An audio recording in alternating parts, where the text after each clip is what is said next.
Right then, this is a quick walk around video, and this is for a Honda Civic 2.2 ES diesel. This particular car has covered just 59,000 miles, finished in this beautiful deep sapphire blue metallic. As you can see here, front end of the car, it's had a bit of treatment done, which looks lovely on the car. It's got the chip protector, deflector on the front edge of the bonnet, and the lower edge of the bumper with the extension down there as well to protect it as well.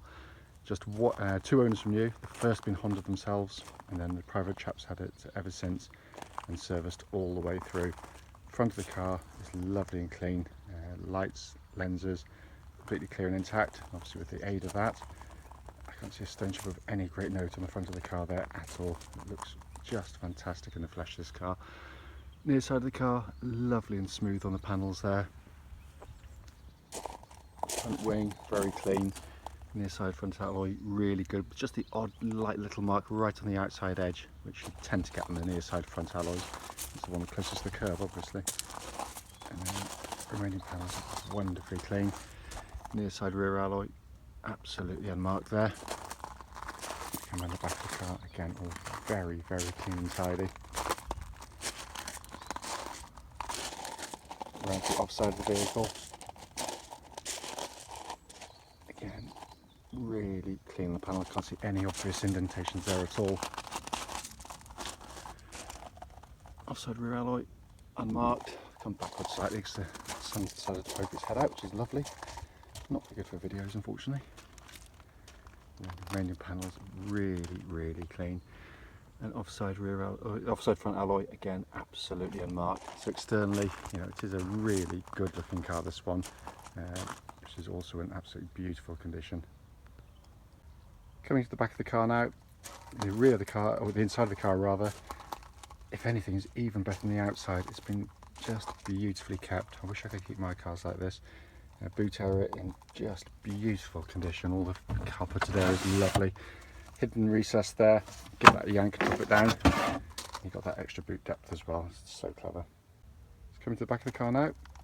As you can see there, huge sort of 90-degree opening rear doors. Full set of original Honda, full set of tailored mats inside the car, I should say. But again, the carpet there is absolutely beautiful. They've got the seats in a vertical position here. This shows the magic seats and how they work. Beautifully engineered, just pull the lever up, drop it down. It's as simple as that. With the seats down now, you can see the fabrics, again, absolutely beautiful, and back's been just wonderfully kept. Problem is, these are predominantly family cars, and that means that the back of them can be quite beaten about. There's nothing to do with build quality, it's just little urchins, nothing like my own. Front passenger door card, all the recesses, all the door cards look like this. There's in beautiful condition. And front passenger seat, again, just in fantastic order. So coming to the front now, door card again, really very clean and tidy. The panel on the bottom there, absolutely clean as a whistle. Driver's seat, absolutely unmarked. Can't see any obvious marks there at all. Sat in the car now, engine's running through this section, so the dashboard can be seen working. Dashboard looks pretty much as new, it's in beautiful condition there. Cloud control working perfectly as well. And to come over here, hopefully you can see, if I can pan in there for you, 59,498 miles. If I come to reverse, that lovely clear gridded parking camera there as well. And the best part of the dashboard, of course, is that view there, which is pretty much the view you get as a driver. But it looks pretty, as I said, as close to factory fresh as you could reasonably expect a 7-year-old car to look. It's in absolutely stunning condition in here. Just to quickly show you, owner's manual and lock and wheel nut are both here and present with the car. So finally, just to come under this beautifully presented engine bay by Honda. They really are fantastic at doing this kind of thing. Cam chain driven engines, no cam belts to worry about. Just a superb engine, which has been, as I said, fully serviced from new.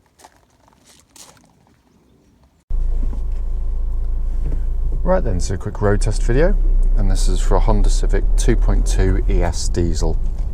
This particular car is registered PJ62KWH And mileage at the start of the road test is 59,492 miles. Reason for doing the road test is very simple. It's basically so that if anyone's looking online at this car in an advert, they actually get to see this car in operation. We've got customers coming from all over the UK and Europe to come and see our cars, so the least we can do is go to the time and effort to do this for you. Oops, turn the radio off, sorry.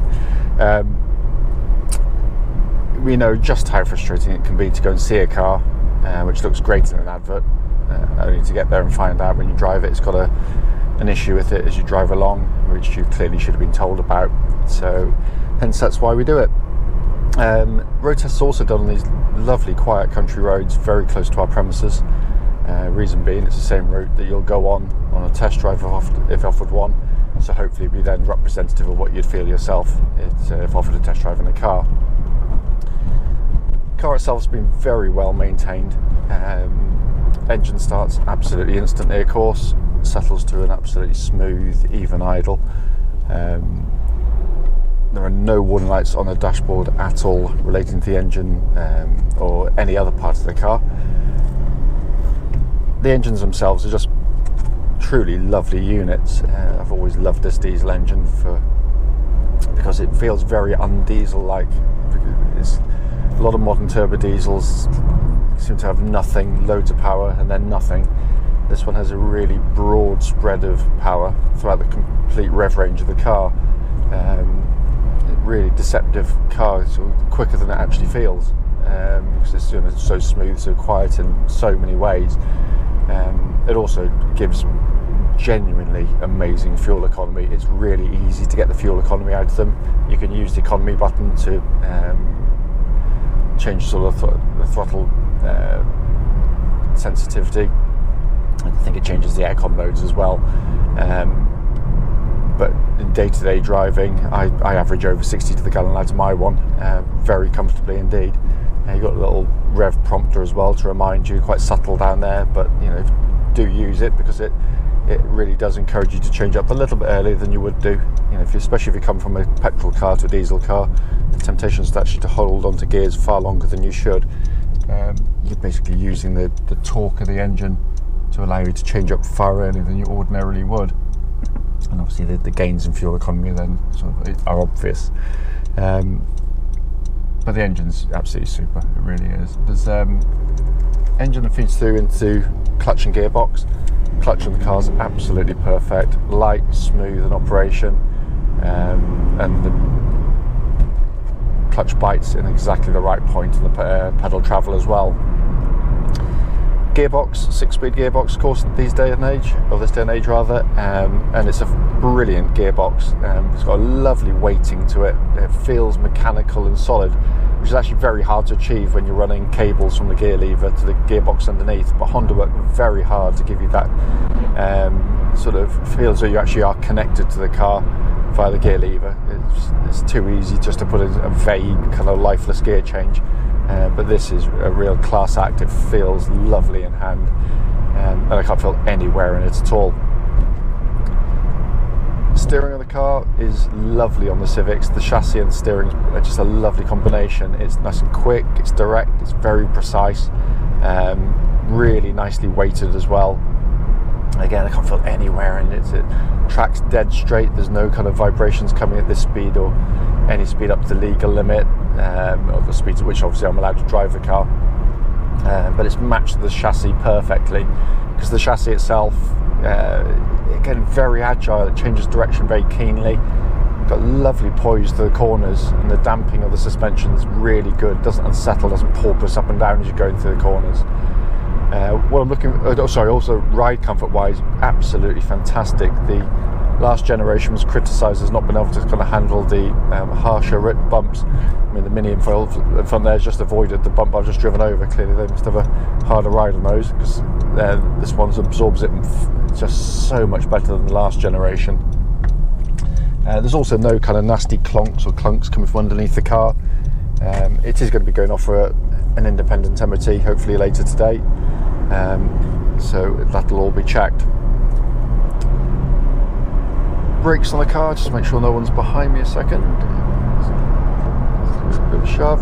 Yeah, really solid brake pedal. What I'm looking for again, particularly on brakes, is that's that first moment you shove the brakes down. It should feel nice and solid and powerful, obviously, but also there shouldn't be any pulsing or vibrations coming back through the brake pedal. And there's nothing on this car at all, and it also pulls the car up nice and straight. It doesn't sort of deviate violently, kind of left or right. Looking around inside the car, we've not cleaned it yet, but this is in beautiful, beautiful condition in here. Astonishingly well-made car as well. There's no squeaks, no rattles, nothing at all. And we're looking at a 7-year-old car now, and this is real build quality. Not, as I always say, it's not build quality when the car's brand new, where pretty much all cars feel well-made these days. And this is after years on the road. Texturing of the plastics inside is again a far cry from the last generation, so you've got a lot of soft touch stuff on the tops and the top of the doors here. It just feels a more substantial car inside. All working absolutely beautifully. Air conditioning is lovely and cold. Someone's fitted a front parking sensor system to the car actually as well, I've just noticed. So it's got the rear parking camera. Yes, it says a little alarm box inside there says front parking sensor alarm, so should be blindingly obvious even to the likes of me. But the dashboard itself is, I've always loved this, because Honda are trying to do something to give you something that works ergonomically and on a daily basis to give you the information you want, but also actually looks good. And I know looks are really subjective, but I fortunately think it looks absolutely fantastic, but not everybody does, and that's not a bad thing. But the most conventional part nowadays, at least anyway, is this centre stack here. Dual zone climate control systems, you can have different temperatures side to side. As I said, all working perfectly, but it's the quality of the switch gear is what really impresses. Every button you press has that really beautifully damped feel to it. It's you know that hundreds of thousands of miles down the road it's still going to feel the same. But my favourite part by far is this 2-tier design directly in front. So you got this high up display for your information display there, which when you press a button for your ventilation system, your readout comes up there as well as on the smaller screen down there. So just make sure you don't have to stoop down to sort of take that information in. It's just brilliant. It works absolutely superbly. And better yet is this display in front of me with the speedo. So you've got this really high up on the dash, right at the top. So as you're driving along, you can look at the road in front, but at the corner of your eye, very, very clearly take in the information. And it works absolutely beautifully. Flanked on that side, by the way, those blue lights. If I was to press the economy button now and back off slightly, you can see they've just changed very subtly to green. And as you put my foot down, it goes back to blue and changes. It's really subtle. It's not something it's kind of too stark where you'd find it distracting. At the corner of your eye again, as you're driving along, you'll see that kind of green hue. You think, well, that means you're driving economically. It's a subtle reminder, as I said, and it works very, very effectively. Temperature gauge, by the way, now it's been running for some time, running at a 3rd, which is exactly where it should be on the car.